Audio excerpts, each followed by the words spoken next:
Il n'y a rien d'autre que de la matière. Voilà la règle d'or d'une vision du monde matérialiste. L'humain et son monde, c'est tout ce qui existe. De l'atome au cosmos, la croyance matérialiste, ou parfois aussi appelée le naturalisme, propose que le monde soit exclusivement géré par des forces physiques et naturelles. Au fond, tout ne serait que matériel. Il n'y aurait absolument rien au-dessus de nos têtes ou dans le fin fond de nos cœurs, ne serait-ce que de la matière. Pas d'âme, pas d'esprit, ni de conscience, ni aucune sorte de moi immatériel. Au niveau du savoir, le matérialisme propose que la science nous donnerait la connaissance de toute chose. Au niveau des origines, l'univers aurait commencé avec une infime quantité de matière qui se serait développée de manière accidentelle dans une longue chaîne d'évolution avançant par sélection naturelle.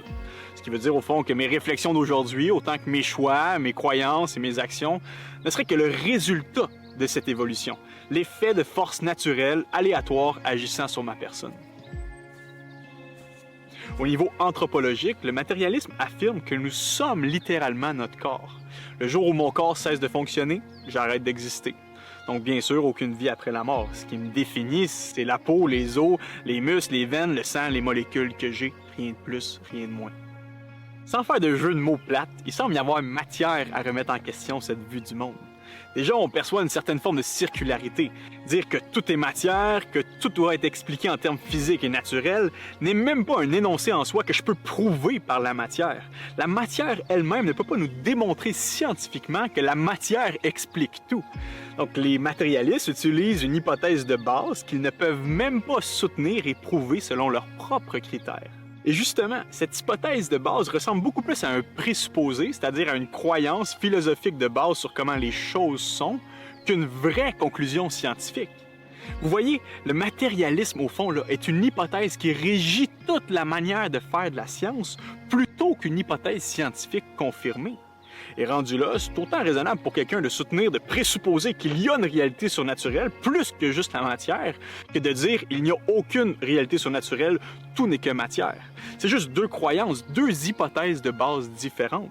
Et ces deux croyances-là sont simplement adoptées ou rejetées par un individu, dépendamment des évidences qu'il veut bien voir autour de lui et de ses inclinaisons profondes.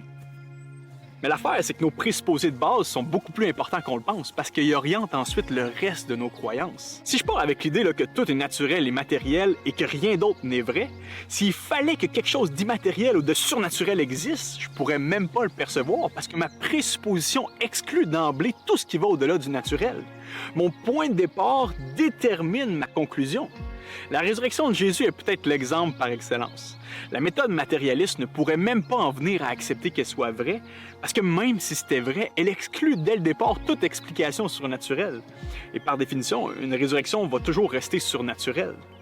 Mais c'est pas la seule chose qui cloche avec le matérialisme. Cette vision du monde ne répond pas de manière satisfaisante à la question des origines. Pourquoi quelque chose existe?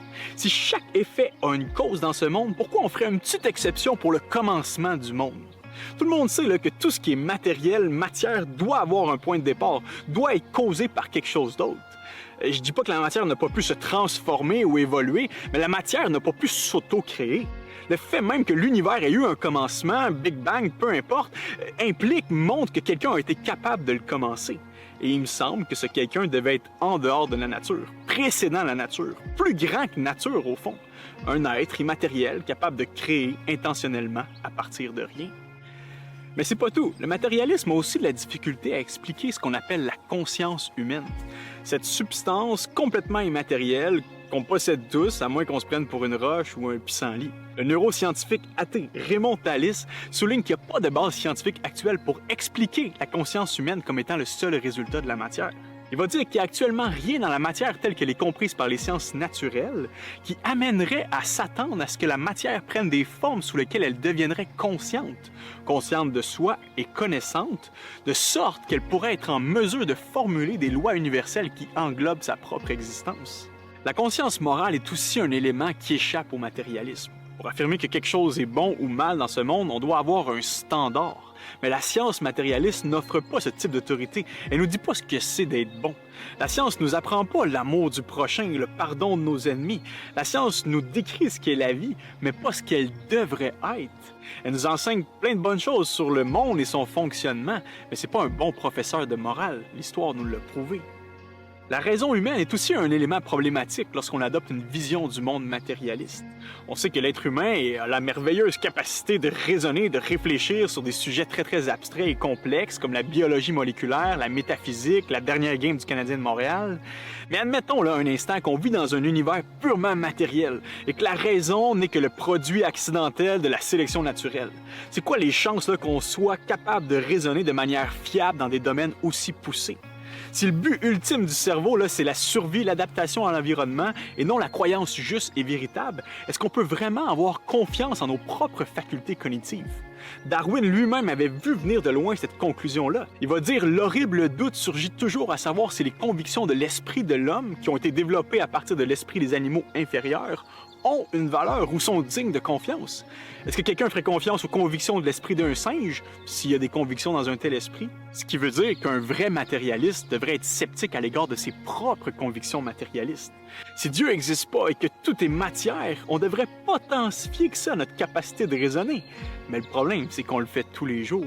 Et on sait qu'on est en mesure de parvenir à des connaissances véritables et fiables parce que Dieu existe.